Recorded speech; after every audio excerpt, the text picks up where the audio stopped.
একটা তথ্য দিই দর্শকদের, তারপর আমি সুপর্ণদার কাছে আসবো, সুকন্যা ম্যাডামের কাছে, আমার যেটা প্রত্যেকের কাছে আসবো।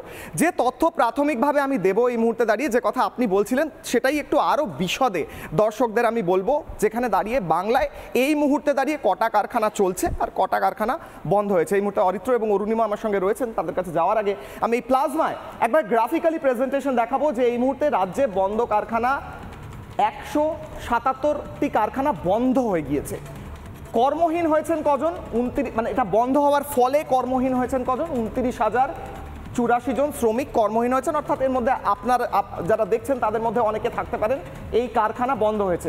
2016-তে বড় শিল্প কতগুলো ছিল? 1337টি। এই সংখ্যাটা দেখুন, 2016 থেকে 2021 বাড়ার কথা, সময়ের সঙ্গে শিল্প বেড়ে যায়, এখানে কমে গিয়েছে 1066টি। অর্থাৎ কমে প্রায় 300টি শিল্প কমে গিয়েছে, বড় শিল্পর কথা বলছি। এরপর আমি বলি পরেরটা, 5 বছরে বড় শিল্প কতগুলো বন্ধ হয়েছে? 271টি বন্ধ হয়েছে। 5 বছরে মাঝারি শিল্প বন্ধ হয়েছে 388টি। অর্থাৎ এতগুলো শিল্প, এতগুলো কারখানা বন্ধ হয়ে গিয়েছে, এখানে কর্মহীন হয়েছেন বহু মানুষ। পরের স্লাইড। এই মুহূর্তে 5 বছর বড় শিল্প বন্ধ হয়েছে 271। এবং ফার্স্ট স্লাইডটা আমি আরও একবার নিতে বলবো যদি সম্ভব হয়। ফার্স্ট স্লাইডটা, প্রথম স্লাইডটা, 5 বছরের প্রথম স্লাইডটা। রাজ্যে বন্ধ কারখানার সংখ্যা 177, এটা লাস্ট ফিনান্সিয়াল ইয়ারের হিসেব। এবং কর্মহীন 29,084 শ্রমিক। এই 29,084 জন কর্মহীন হয়েছেন শুধুমাত্র এই 177টি কারখানা বন্ধ হওয়ার কারণে। আমার প্রশ্ন এখানে সুপর্ণবাবুর কাছে, যে কারখানা বন্ধ হয়ে যাচ্ছে, রাজ্য সরকার আবার হিসেব দিচ্ছে উল্টো, যে আমাদের অনেক ইন্ডাস্ট্রিয়াল পার্ক হয়েছে, নতুন ইন্ডাস্ট্রিয়াল পার্ক তৈরি করেছি, জমি নতুন করে দিচ্ছি আমরা অনেক কম দামের মধ্যে। এবং এখানে দাঁড়িয়ে আমার যে হিসেব রয়েছে, মুখ্যমন্ত্রী মমতা বন্দ্যোপাধ্যায় 2023-এ বলেছিলেন, আমি যেটা বলছিলাম একটু আগে, 3.76 লাখ ক্রোড় এত টাকার আমাদের বিনিয়োগের প্রস্তাব এসেছে। তো বহু মানুষের চাকরি হওয়ার কথা, আমাদের পরিসংখ্যান বলছে মানুষের চাকরি চলে গিয়েছে, দর্শকরা বলছেন চাকরি কিভাবে হবে? কিশলয় 2015 সাল থেকে বেঙ্গল লিড নামক যে সামিটগুলো আমরা তৈরি করেছি, 2015 থেকে 2023 অবধি যে কটা বিজিপিএস হয়েছে, আগের বারে 3,76,288 কোটি টাকাকে নিয়ে, তার মানে টোটাল যেটা পশ্চিমবঙ্গের বিজিপিএস ওয়েবসাইট থেকে পাওয়া যাচ্ছে সেটা হচ্ছে 24,40,106.74 কোটি। এবং বাস্তবায়িত কটা হয়েছে, যেটা জগন্নাথবাবু বলছিলেন, সেটা যে কোনো সরকার, এখানে মমতা বন্দ্যোপাধ্যায় বা অন্য কথা বলছি না, কিন্তু 10 কোটি টাকার ওপরে যদি কোনো ইন্ডাস্ট্রিয়াল প্রজেক্ট হয়, সেটা department of industrial policy and promotion, secretariat of industrial অ্যাপ্রুভালে, সেখানে কিন্তু ওই পার্ট বি যখন ফাইল করতে হয়, একটা হচ্ছে পার্ট এ, সেটা হচ্ছে ইমপ্লিমেন্টেড, আর পার্ট বিটা হচ্ছে যে based on part B file. সেখানে দেখা যাচ্ছে যে দুটোর মধ্যে অনেক তারতম্য আছে। এটা শুধু পশ্চিমবঙ্গের ক্ষেত্রে এই তারতম্যটা ঘটে না, সারা ভারতবর্ষের ক্ষেত্রেই ঘটে।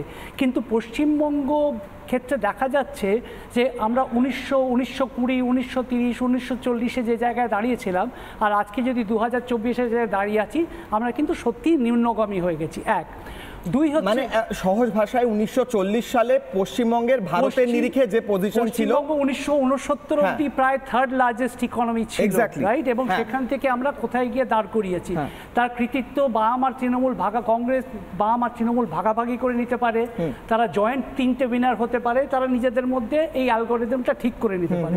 কিন্তু বাংলাটা নেমে গেছে, এই নিয়ে কোনো রকম কিছু অসুবিধা নেই। এক, দুই হচ্ছে কিশালয়, আমি আবার একটা কথা, যদি মমতা বন্দ্যোপাধ্যায়কে ডিফেন্ড করতে হয়, আমি যদি ওনার পক্ষের অ্যাডভোকেট হই, তাহলে আমি ওনাকে বলতে পারি যে প্রথম কথা হচ্ছে যে বিনিয়োগ বাড়া মানেই কিন্তু প্রত্যক্ষ কর্মসংস্থান নয়, কোনো সময় নয়, কিন্তু পরোক্ষ কর্মসংস্থান হতে পারে এবং টার্সিয়ারি এমপ্লয়মেন্ট হতে পারে। তাই জন্য রাজ্য সরকারের যেটা করা উচিত ছিল, যেটা তারা করেননি, সেটা হচ্ছে তারা পাবলিক ইনফ্রাস্ট্রাকচারে খরচা করেননি।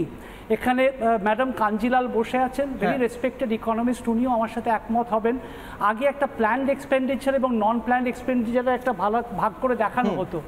এখন আমরা সেটা কিছুই করছি না। এবং পশ্চিমবঙ্গ সরকারের যা অবস্থা, কারণ দুটো তথ্য দেওয়া খুব দরকার, সেটা হচ্ছে যে আমাদের যে রোজগারটা, প্রথম কথা হচ্ছে সেন্ট্রাল ট্যাক্স অ্যান্ড গ্রান্টের ওপরে 53.3 সেন্ট্রাল গ্রান্টস অ্যান্ড ট্যাক্সেস, দ্বিতীয় হচ্ছে নিজস্ব রোজগার, সেটা হচ্ছে 42.3, নন ট্যাক্স রেভিনিউ 2.5, এবং এই যে নিজস্ব সোর্স অফ ইনকাম তার মধ্যে সবথেকে ওপরে কে, সেটা হচ্ছে স্টেট জিএসটি।